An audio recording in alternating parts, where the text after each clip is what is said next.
शिवरायांची वाघनखं लंडनवरून आणणार असं सांगितलं जात होतं, पण ती वाघनखं आता लांबणीवर पडणार असं चित्र दिसतंय आणि त्यामुळेच कुठेतरी चर्चा सुरू होते की महाराष्ट्रात येणारी वाघनखं कधी येणार. आणि यावरून टीका-टिप्पणी होता दिसतं. आपल्याबरोबर विजय वडेट्टीवार आहेत, विरोधी पक्षनेते आहेत. सर, कशा पद्धतीने बघताय? कारण की वाघनखं येणार होती, सर्व महाराष्ट्रात त्यांचं दर्शन केलं जाणार होतं, पण आता त्याची वेळ जी आहे ती टळलेली दिसते. नाही, सरकारला इव्हेंटवर सरकार चालवायचं आहे. काही ना काहीतरी नव्यानं उपद्रवी इव्हेंट करायचे आणि त्यातून मग लोकांचा परसेप्शन बदलायचा आणि मतं घ्यायची, असा एकूण हा फंडा दिसतो आहे. अर्धवट राम मंदिराच्या उद्घाटनाचा मुहूर्त काढून म्हणजे धर्मच बुडवण्याचं काम आता सुरू झालेलं आहे. कुठे धर्माचं काम चाललेलं आहे, कुठे संस्कृतीचं काम चाललं आहे. कधी काही अर्धवट मंदिरांचं भूमिपूजन होत नाही किंवा मूर्तीची स्थापना होत नाही देवांच्या. तसंच हे वाघनखाचं आहे. वाघनखा आणून देश राज्यभर फिरून गाजावाजा करायचा, काही करायचं नाही. बेरोजगारांना वाऱ्यावर सोडायचा, महागाईचं उच्चांग गाठू द्यायचा, राज्य उद्ध्वस्त करायचं आणि वाघनखं आणून मिरवून छत्रपती शिवरायांच्या नावाने मतं घ्यायचं. हा एक नवीन फंडा त्यांनी तयार केला होता. हा फंडाच आहे, हा इव्हेंट आहे. परंतु ते दुर्दैवानं लोकसभेसाठी ते उपयोगी पडलं नाही असं आम्ही म्हणू. सुदैवानं म्हणा की दुर्दैवानं म्हणा, पण आता ते लांबणीवर पडलं आहे आणि तेही ते म्युझियममध्ये ठेवायसाठी त्यांनी परवानगी दिली आहे. त्यामुळे यांच्या या इव्हेंटवर पाणी फिरलं असं म्हणायला हरकत नाही. पण असे उपद्रवी इव्हेंट करून या सरकारला काय मिळतं, तर केवळ आपली पापं झाकणं आणि आपले नाकर्तेपणा झाकणं आणि अशा प्रकारचे इव्हेंट करणं हेच या सरकारचा धंदा आहे, असा माझा स्पष्ट आरोप आहे. इव्हेंट बरोबरच पण सरकारचे जे प्रमुख आहेत, मुख्यमंत्री, ते म्हणतात की विरोधी पक्षाला नेता नाही आहे, त्यामुळे आम्हाला त्याची काही चिंता करायची गरज नाही आहे. नाही, असं आहे की नेता हा काही कोणी काही डायरेक्ट जन्मून मोठा होतो काय? नेता लहानातूनच मोठा होतो. एकदम काही हे नेता म्हणून जन्माला थोडी आले होते आत्ताचे मुख्यमंत्री. ते तर कार्यकर्ता म्हणून जन्माला आल्याने नेता झाले. त्यामुळं नेता नाही हे म्हणणं म्हणजे स्वतःचा अपमान करून घेण्यासारखं आहे असं मी म्हणतो. प्रत्येक पक्षाला नेता असतो, ठीक आहे, योग्य वेळेची गरज असते. कोणी इव्हेंटवर नेता बनतो, कोणी कामाने नेता बनतो. आता अलीकडे देशामध्ये असं एकूण वातावरण झालेलं आहे की देशामध्ये असा एक नवीन ट्रेंड झाला आहे की इव्हेंटवर नेता बनायचा. इव्हेंट मीन्स इव्हेंट करा सोशल मीडियाच्या माध्यमातून आणि ग्रासरूटला काही नाही.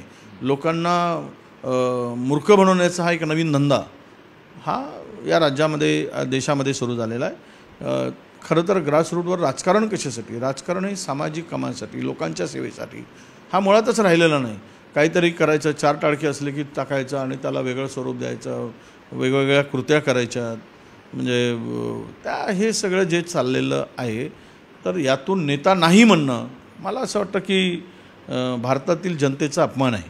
कारण 140 कोटी जनतेमध्ये नेता एकच कसा असू शकतो? अनेक नेते असू शकतात, पण संधी मिळाली की संधीमधून तो नेता तयार होतो.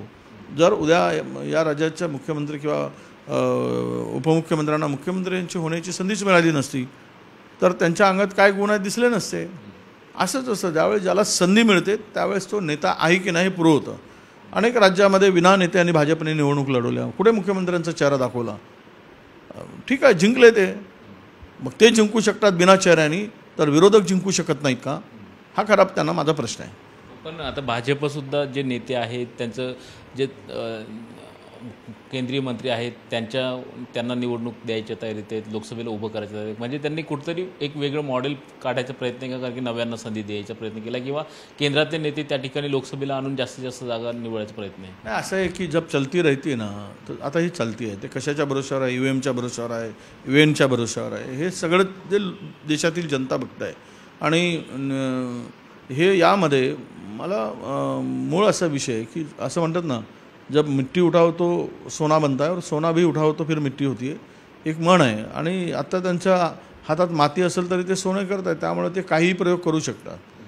पण ज्यावेळेस सगळे दिवस सारखे नसतात, दिवस बदलत असतो. तुम्ही सगळ्या देशातील लोकांचा भ्रमनिरास झालेला आहे, पण लोकांना या सगळ्यावर प्रभावी उपाय नक्की एक दिवस सापडेल. भ्रमनिराश होऊ नये. कुठल्याही आघाडीवर ही सरकार यशस्वी नाही, सगळं अपयशी सरकार आहे. काय यांच्या काय हे जे भासवतात, जाहिराती करतात, प्रसिद्धी करतात, हे सगळं राज्यामध्ये चाललं आहे. केंद्राची रथं फिरत आहेत. काय गरज आहे? तुम्हाला जर लोकांना थेट फायदा झाला असेल तर तुम्हाला हे सगळं शोबाजी करून तुम्हाला दाखवायची काय गरज आहे? लोकांना फायदा होईल तर लोक डायरेक्ट मतं देतील. नाही, विकास संघ तुमचं यात्रा काढताय, हे इकडे शासन आपल्या दारी म्हणताय.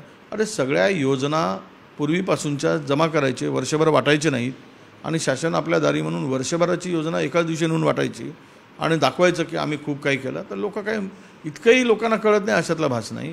फक्त एवढंच आहे 24 तास टी व्हीवर तेच चेहरे. लोकांना वाटतं की आता दुसरं नाहीच आहे. कारण मीडियांची संदर्भातली भूमिका आता अनेक मला वाटतं की प्रगत देशातील अनेक लोकांनी इंडियन मीडियाच्या संदर्भात विश्वासार्हतेवरच प्रश्नचिन्ह आता निर्माण केलेलं आहे. आणि हे सगळं असूनही तुम्हाला सगळे इव्हेंट करावे लागतात, यातच तुमचा पराजय आहे. एक दुसरासुद्धा मुद्दा आहे. महायुती त्यांचे जे घटक पक्ष आहेत त्यांचं म्हणणं आहे की आम्हाला फक्त मेळावे यांच्यासाठी विचारलं जातं, पण जागा वाटपात आम्हाला विचारलं जात नाही. महायुतीतल्या घटक पक्षांमध्ये नाराजी दिसून येते.